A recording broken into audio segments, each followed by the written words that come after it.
दिल्ली के मुख्यमंत्री अरविंद केजरीवाल ने गुरुवार को प्रेस कॉन्फ्रेंस कर कहा कि राजधानी में 74,000 कोरोना केस हैं। इनमें से 45 कोरोना मरीज ठीक हो चुके हैं। अभी तक स्थिति पूरी तरह काबू में है। हमने टेस्ट 3 गुने कर दिए, इसलिए भी कोरोना के ज़्यादा केस आ रहे हैं। लेकिन राहत की बात यह है कि मरीज भी तेजी से ठीक हो रहे हैं। दिल्ली में फिलहाल 26,000 के करीब एक्टिव मरीज हैं। हम दिल्ली में आने वाले वक्त के लिए तैयारी कर रहे हैं। हम हाथ पर हाथ रखकर नहीं बैठे हैं। लगभग 74,000 टोटल कोरोना के केस हो चुके हैं। 74,000 काफ़ी केसेस हैं, लेकिन इसको अगर हम थोड़ा समझने की कोशिश करें तो मैं यही कहूँगा कि अभी स्थिति काबू में है। चिंता की बात है, लेकिन घबराने की बात नहीं है। कुछ दिन पहले तक हम लोग लगभग 5 से 6 हजार टेस्ट रोज किया करते थे। जब हम 5 से 6 हजार टेस्ट रोज कर रहे थे तो 2 से 2.5 हजार केस रोज आते थे पॉजिटिव। हमने टेस्ट की संख्या बढ़ा के 18,000 कर दी। पिछले कुछ दिनों से 18 से 20,000 टेस्ट रोज हो रहे हैं, तो 3 गुना हमने टेस्ट की संख्या बढ़ा के कर दी। तो जाहिर तौर पे जब टेस्ट इतने बड़े स्केल पे कर रहे हैं तो केसेस भी थोड़े से बढ़ रहे हैं। दिल्ली पहला राज्य था पूरे देश में जहां प्लाज्मा थेरेपी को हम लोगों ने बड़े उत्साह के साथ शुरू किया। हमने इसके ट्रायल किए। LNJP अस्पताल में इसके ट्रायल हुए। 29 केसेस के ऊपर ट्रायल किए गए और उनके नतीजे बहुत अच्छे आए। उन नतीजों को फिर हमने केंद्र सरकार में सबमिट किया। अब हमें 200 और पेशेंट्स के ऊपर प्लाज्मा थेरेपी करने की इजाजत मिली है। तो सरकारी अस्पतालों में LNJP और राजीव गांधी अस्पताल में प्लाज्मा थेरेपी की इजाजत मिली है, और इसके बाद कई सारे प्राइवेट हॉस्पिटल्स ने भी प्लाज्मा थेरेपी की इजाजत ले ली है। कई सारे प्राइवेट हॉस्पिटल्स भी इस टाइम प्लाज्मा थेरेपी कर रहे हैं। इसके नतीजे ये दिखाते हैं कि अगर कोई मॉडरेट पेशेंट है, अगर कोई बहुत सीवियर पेशेंट है, वेंटिलेटर पे है, मल्टी ऑर्गन फेलियर हो चुका है, ऐसे पेशेंट्स को तो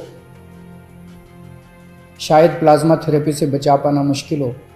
लेकिन जो लोग अभी जिनकी हालत ज़्यादा बिगड़ी नहीं है, उनको अगर दिया जाए तो उनकी हालत को आगे बिगड़ने से रोका जा सकता है। इससे ऐसा अभी तक के नतीजों ने दिखाया है।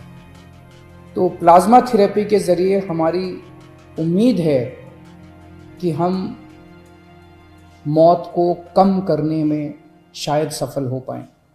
LNJP अस्पताल के नतीजे ये दिखाते हैं।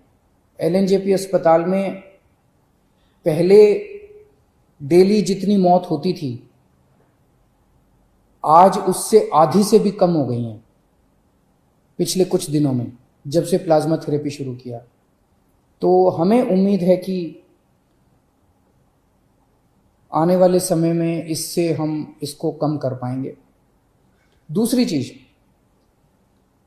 कोरोना में सबसे ज़्यादा परेशानी होती है कि मरीज का ऑक्सीजन का लेवल अचानक कम हो जाता है।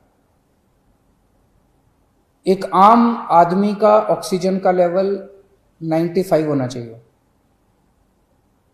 अगर ये 90 से कम हो जाए तो ये खतरा माना जाता है।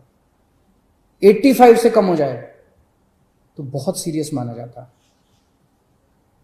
अब इसमें जैसे अगर आपका ऑक्सीजन लेवल 90 हो जाए या 85 हो जाए तो आपको सांस लेने में तकलीफ होती है और बहुत ज़्यादा ब्रेथलेसनेस होती है, सांस रुकती है आपकी, बहुत ज़्यादा आपको तकलीफ होती है।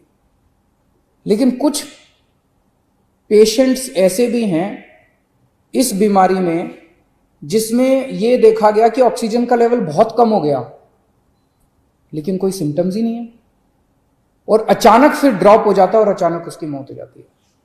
तो इसके लिए हमने एक निर्णय लिया है, निर्णय नहीं लिया, लागू कर दिया है कि जितने लोग घरों में जिनका इलाज चल रहा है, होम आइसोलेशन में हैं, माइल्ड सिम्टम वाले हैं, ए सिम्टम बिना लक्षण वाले मरीज हैं, जिनको कोरोना है लेकिन कोई लक्षण नहीं है, ऐसे सारे मरीजों के घर में हम लोगों ने ऑक्सीमीटर पहुंचा दिया है। हो सकता है कुछ एक बच्चे हों, लेकिन लगभग सारे, मेरे को बताया गया कि लगभग सारे मरीजों के घर में ऑक्सीमीटर हम लोगों ने पहुंचा दिया। ये ऑक्सीमीटर आपका सुरक्षा कवच है। जिन जिन लोगों को ऑक्सीमीटर मिला है, कोशिश करके हर घंटे 2 घंटे में एक बार ऑक्सीजन नाप लेना। बड़ी आसान होता है, उंगली में लगा के आप ऑक्सीजन आधे मिनट में नाप सकते हो। अगर आपका ऑक्सीजन लेवल 94 के नीचे आ जाए, आप तुरंत हमें फ़ोन कर देना, आपके घर पे ऑक्सीजन इमरजेंसी में भिजवा देंगे और ज़रूरत पड़ेगी तो आपको अस्पताल